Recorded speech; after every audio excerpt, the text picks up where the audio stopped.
இந்த காலத்துல எல்லாராலையுமே தேடக்கூடிய தெய்வம், விரும்பி தேடக்கூடிய தெய்வம் யாருன்னா முருகர், சுப்பிரமணியர்.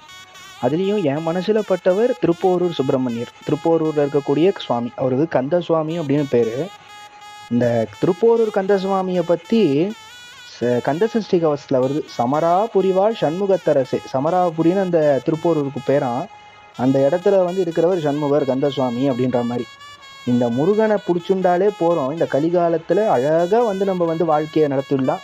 அப்பேற்பட்ட அனுகிரகமூர்த்தி எல்லாருக்குமே பிரத்யக்ஷ பலன் கொடுக்குறார். திருப்போரூரில் போயிட்டு அந்த சுவாமி தரிசனம் பண்ணவாளுக்கு தெரியும். அப்படியே அவரை பார்த்தோன்னா ஒரு பார்வையிலேயே நம்மளை கேட்குறாராம், கேட்குறாராம், இப்படி என்னடா உனக்கு என்ன பிரச்சனை, என்ன குழந்தை அப்படின்னு கேட்குறாராம். அதுதான் அந்த நல்ல ஒரு வார்த்தை கூட அந்த திருப்போரூர் வாசலில் எழுதியிருப்பா, ஏது பிழை செய்தாலும் ஏழையனுக்கு இறங்கி தீது புரியாத தெய்வமே.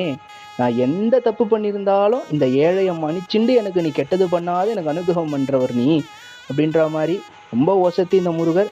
எல்லாரும் இந்த கந்த சுவாமியை கும்பிடுங்கோ. கந்த சுவாமி நம்மளுக்கு சொந்த சுவாமி.